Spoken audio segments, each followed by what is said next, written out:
Here is the real reason spiritually awake people have fewer friends. Most relationships survive on shared illusions, shared beliefs, shared fears, shared assumptions. We agree that Monday is awful. We agree that weekends save us. We agree that success means ladder climbing. We agree that happiness depends on outcomes. Then awakening happens, and you start seeing through the agreement. Monday is neither good nor bad. It simply exists. The ladder does not lead anywhere. You are already standing where you were trying to reach. Silence begins to reveal what words hide. Presence replaces the need for constant validation. And when you speak from that place, your friends look at you differently, almost as if you have lost your mind. You stopped cheering for the same dramas. You stopped fearing the same fears. You stopped investing in the same illusions. Imagine sitting at a card table and realizing the cards are only printed paper. You are right, yet the realization disrupts the game everyone else is playing. Your conversations shift. Your emotional world shifts. Your sense of meaning shifts. Your friend complains about their boss. You sense that the tension is deeper than their workplace. You sense that the real conflict is resistance to reality. Your colleague worries about their child's university. You see that the anxiety comes from an unlived life, not the child's future. Your neighbor shows you their new car. You see an attempt to feel significant in a world that feels unpredictable. You could say all this out loud. You could try explaining the depth behind their reactions. You find very quickly that they do not want this awakening handed to them. People cling to their dreams, even when the dream hurts, especially when the dream hurts, because pain feels familiar. Familiarity feels safe. So you live in a new kind of in-between. A world where you see through the film you are watching. You still enjoy it. You still feel the moments. You simply cannot lose yourself in it the way you used to. Your friends remain inside the movie. You are watching with a different awareness. And something else happens. Authenticity starts mattering more than comfort. Small talk feels like dust. Pretending feels impossible. Masks feel heavy. You cannot force yourself to nod along anymore. When someone asks how you are, you feel the urge to answer truthfully, not dramatically, simply honestly. This honesty disrupts the script people expect. You stop laughing at jokes you do not feel. You stop gossiping. You stop performing a self that no longer exists. Your friends notice.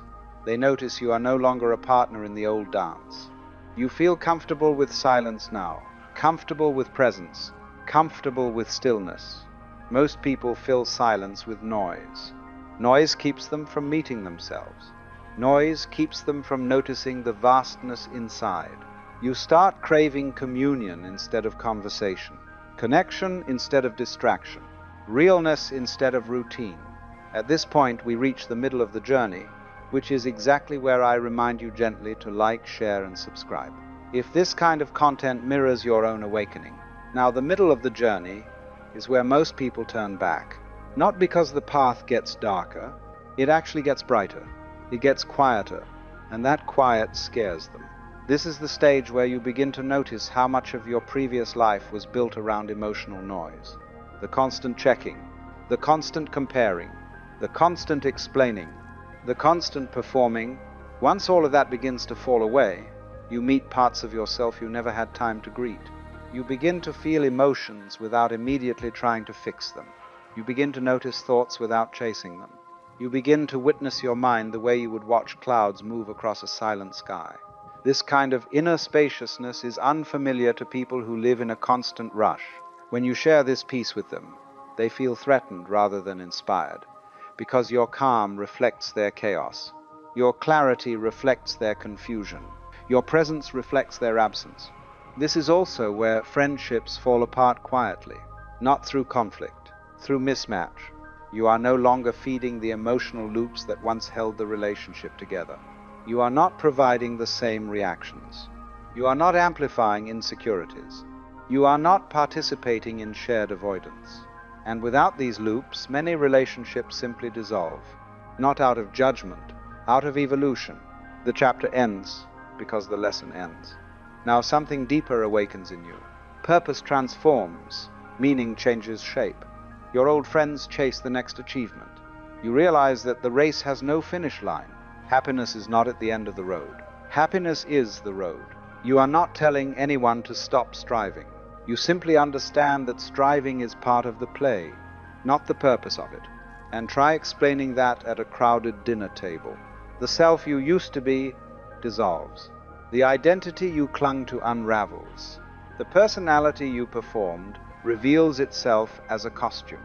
This is the psychological anchor of the story, a concept deeply connected to Carl Jung, who explained that awakening requires the death of the false self, so the true self can emerge without distortion. Your friends remain attached to their identities. They take everything personally. Every insult stings. Every compliment inflates. You stop identifying with roles. You see the personality as a tool, useful, creative, not who you are. This creates an authenticity gap. You are no longer an audience for performances.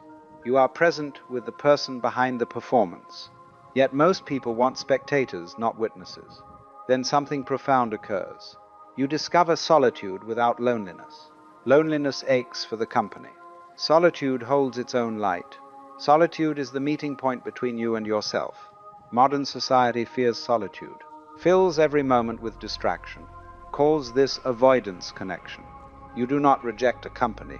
You simply stop fearing the absence of it. And the less you fear solitude, the more people misunderstand you. You seem distant when you are actually present. You seem detached when you are genuinely peaceful. You also stop participating in collective illusions. Tribal debates lose their charm. My side and your side lose their pull. You see unity behind separation. This makes you unreliable for group identities. And many friendships rely on shared enemies or shared heroes. Time shifts too. You stop living in tomorrow. You stop drowning in yesterday. You realize that the only time that ever lives is now. People bond over shared anxiety about the future. You no longer feed that anxiety. This creates another subtle distance. You also make peace with death, and this terrifies people. Your calm presence reminds them of a truth they avoid, a truth that gives life its beauty. Your love deepens, not attachment disguised as love, not need disguised as affection. You love without clinging. You love without asking for anything in return. And this intensity feels unfamiliar to people used to conditional bonds. So what does the spiritually awake person do? They stop forcing awakening onto others. They stop preaching. They stop trying to convince anyone of anything. They live with clarity. They speak with compassion. They move with sincerity. They accept that fewer friendships remain. They understand that the friendships that do remain become profound. Awakening strips away what cannot survive honesty. It reveals what was real all along. Fewer friends does not equal less connection. It equals deeper connection. The point was never to gather people. The point was to awaken, to see, to live, to be present, to love without condition.